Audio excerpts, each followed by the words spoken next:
Hello guys and welcome back to my sewing room. If you're new here, my name is Heidi. I am not a professional seamstress, but I really like to sew and I sew mostly corsets, underwear. We'll be branching into swimwear soon, I think. Today's video is going to be slightly different. It's more like an instruction type of video. And it's also in part because I'm missing some supplies for a project I'm working on that I'm really looking forward to showing you guys. But because of that, we are doing a slightly different video today, which is going to be all about bias binding.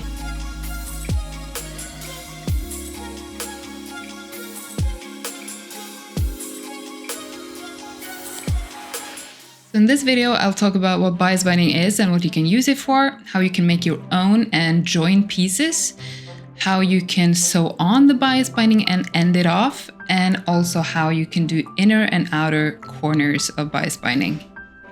Bias binding is something that I use quite a lot in many projects of mine, especially in the corsets. It's strips of fabric cut on the bias of the fabric.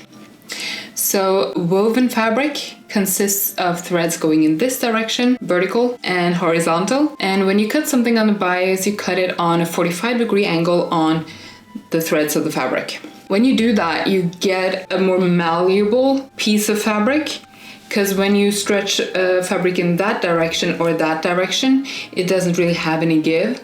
But if you stretch it on the bias, it does have some give. And the reason why we want some give in the bias binding is because you want it to be able to go around curves of the garment without any puckering, without bulking. And to avoid that, we want to cut it on the bias so that it does really shape around the edges of the garment. So we use bias binding to hide the raw edges of a garment when we cannot really do it in other ways or just for effect.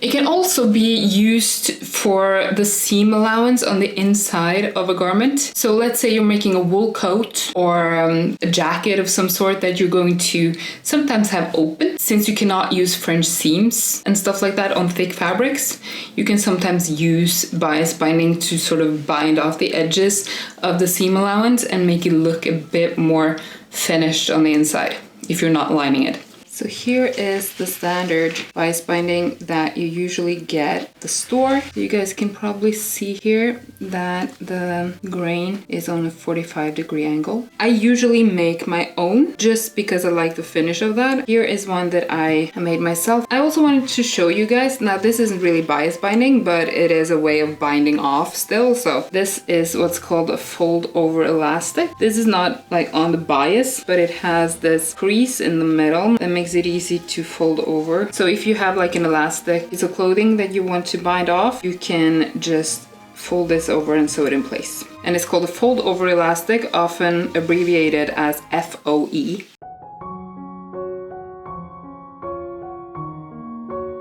Now, most cutting boards have these diagonal guidelines. So I have one here for 45 degrees that I follow when I'm making my own bias binding. What I'm gonna do here, just for simplicity's sake, is to just use these squares as a guide. It's not 100% precise, but it will give mostly a 45 degrees. So I'm just gonna cut on the diagonal of this pattern. So just make sure for yourself that you're cutting on a 45-degree angle, and using the lines under the cutting board can be a good idea. I'm going to use a 1 centimeter edge, meaning a 4 centimeter wide bias binding. Just marking that as I go along.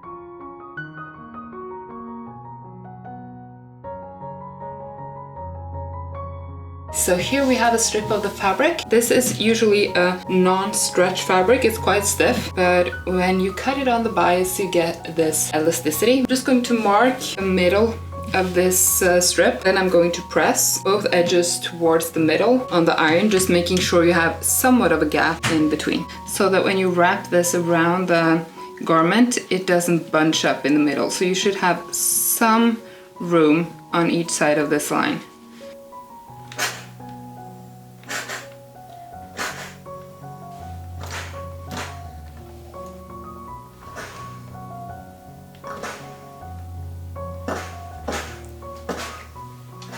You can also buy tools such as these for this purpose. I sometimes prefer to do it manually just because I feel like I have a bit more control and I can vary the size a bit more, but these are also very, very useful and makes it a lot easier. So I have often come across having to join two pieces of bias binding together, and I'm just going to quickly show you how to do that. So here I have two pieces of bias binding and they are going to be joined together as so. So they will be joined together on a diagonal. And what is important now is that we have to take the seam allowance into account. So I'm going to use a 1 centimeter seam allowance. So I'm marking the seam allowance there. This is the seam line. So that is where they have to line up. Because if we do like this, they won't match up. I'm going to use basting glue here because this is a fairly small piece of fabric and I just find it easier to use basting glue than to use pins. So what I'm going to do now is to sew from one side to the other, following the 1 centimeter line.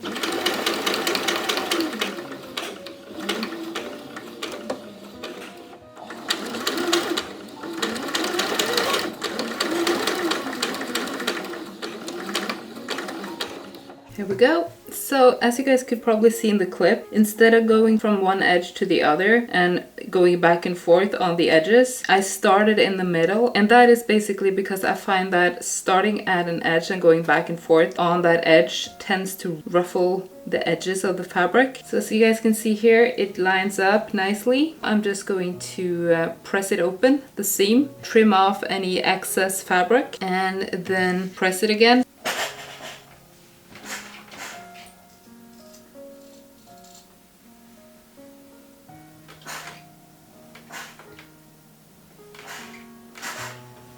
Here is the joined bias binding. So you can see here is the seam. It is hardly visible.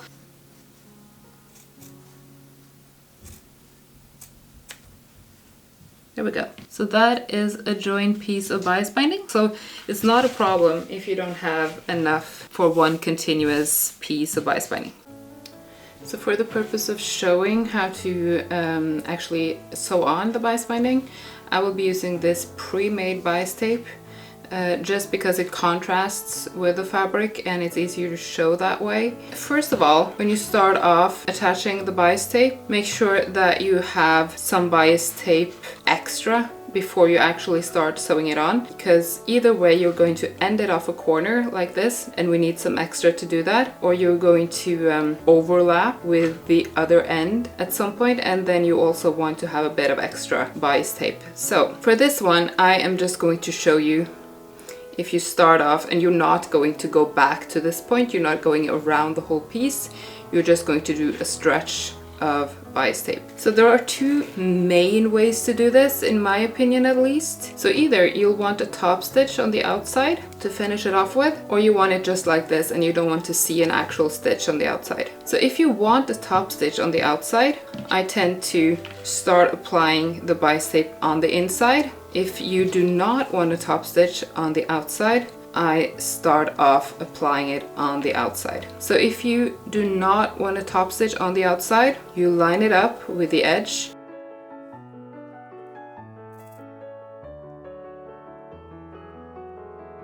You sew along the crease. You fold it over to the wrong side as so, and then you can do like a slip stitch by hand on the back.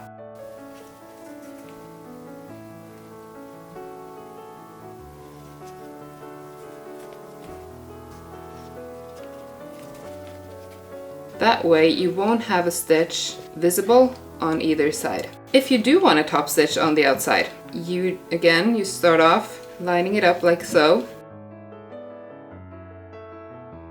You machine stitch along the crease.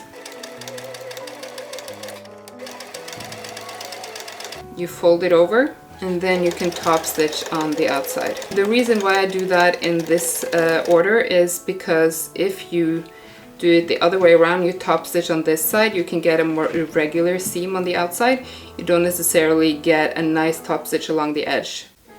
So I just want to show you guys next how I join together two pieces of bias binding. So if you do a whole piece with bias binding around the entire piece, you will come at a meeting point. I like to do this the same way that I join together two pieces of bias binding when it's not sewed on, because I just feel like it's nicer. The thing is though, if you do it like this, you have to make sure you have quite a bit to go on in terms of space here before you're actually joining them together, and that you have a certain amount of ends as well, because you're going to be cutting it on the bias like this, or not the bias, really the grain. I have just marked where I imagine the joint will be, and I've just marked it here. What I'm going to do now, I'm going to just draw the seam line on this piece right here. There we go. So I'm just drawing that underneath. There we go. I'll just add a 1 centimeter seam allowance. You can, of course, just join them like this. It's not a problem. I just find that this is nicer and lays more smoothly, and you get the bulk of the seam allowance over a larger area, so to speak, so that everything isn't bunched up around one place. So what I'm doing now is just to cut away the excess fabric. So, just like when we join together the bias binding pieces before sewing anything on, just have to make sure that you line them up nicely so that you actually see the seam line hitting the edge here.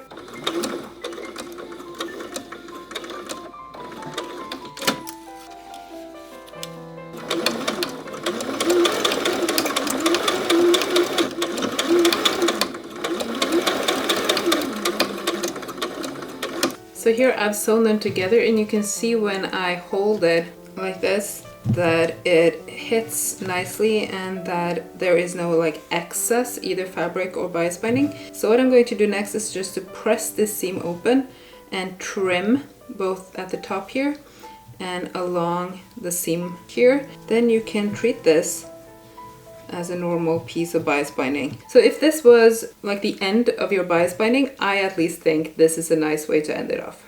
Next, I'm just going to show you guys how I do the edge. So after having sewn the first seam, I make this type of fold. So make sure you have some extra bias binding at the end.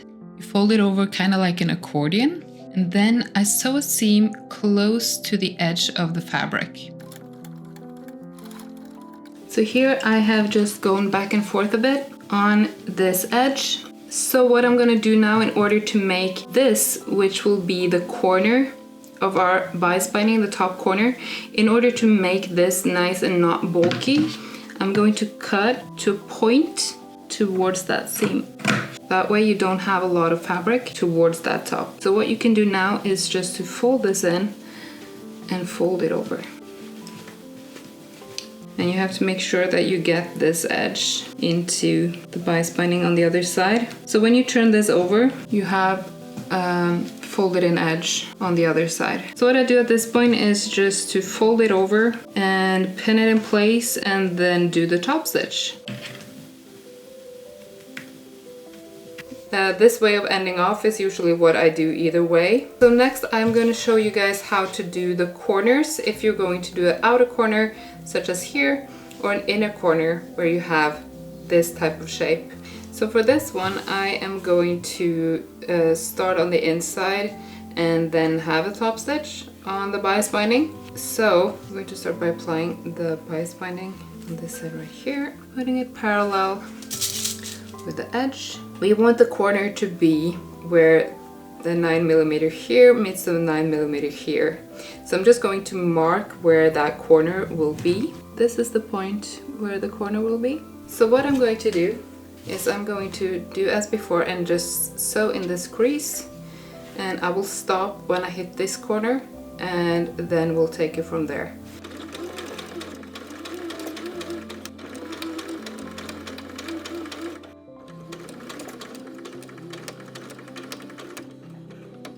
So as you guys can see, I've sewn up to that point and I've stopped there. So what I'm going to do now is I'm going to cut diagonally from the corner and into this corner, and make sure you stop before you hit this line where you'll continue sewing. What you can also do, which I usually do, is to first sew a sort of strengthening or supporting stitch around this corner just to make sure it doesn't unravel. So I'm just snipping in. Now we can spread this out, and then I will continue lining it up on the other side. I am going to continue this seam. What you have to make sure is that this flap doesn't come in the way. So you just sort of fold it away when you continue the seam to make sure you don't get any puckering around the corner.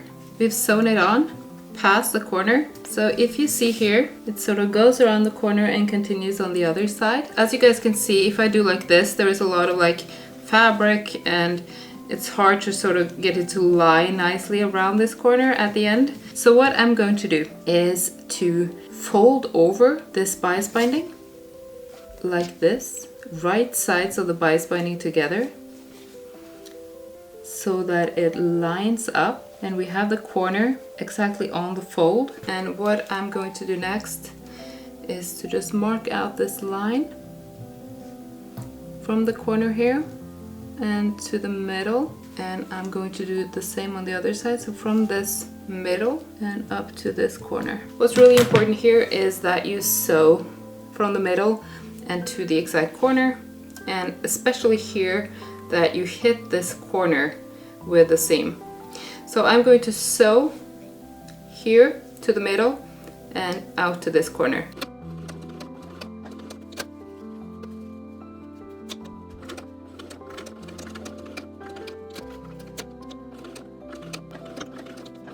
So here you can see I've sewn along this line and this line. I adjust the stitch length to a shorter stitch to make it easier to hit the right spot in these corners. The only problem now is that it's got a lot of bulk on this side and none on this side. So what we're going to do to avoid that is just to clip this down the center. There we go. So what we can do now is that we can put one on this side and one up under on this side so that we get a bit more balanced bulk on the corner. So as you can see now that we fold it over, you got this nice corner on this side and you got a nice corner on the inner side as well. So the next thing to do would be to fold this over and top stitch on the outer edge. So moving on to the outer corner, just like with the inner corner, I am starting from the back and I'm just pinning this parallel to the edge. I'm finding where the corner is placed. This is where the fabric ends, right there. I'm measuring 9 millimeters in, right there. So this is where I will stop sewing. So I will sew until there and then I will raise the pressure foot and sew a diagonal out to the corner like so.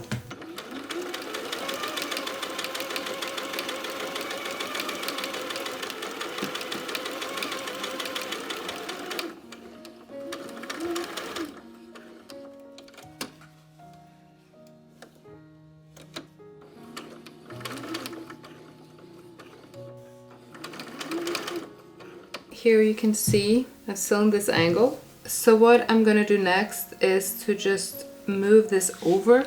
So after the diagonal, fold it over like this. Make sure that there's no fabric underneath here and find where the fold ends so that you can continue the seam. And just make sure that you have the edge of the bias tape parallel with the fabric.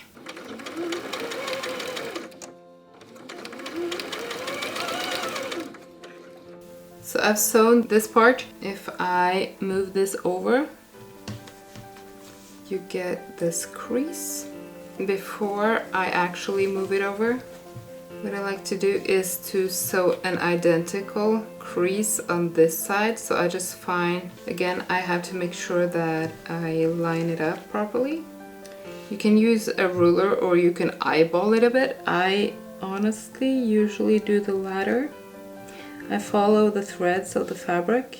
So what I'm going to do is to just sew this line right there. So I just did the seam off camera. Now I'm just going to try to turn this over and we'll see how it looks. And I always have to sort of put it in place afterwards to just sort of get it to lie nice and flat. So you guys can see here that we have the same kind of fold on the other side. So what I'll do after this is again just to top stitch around the edge.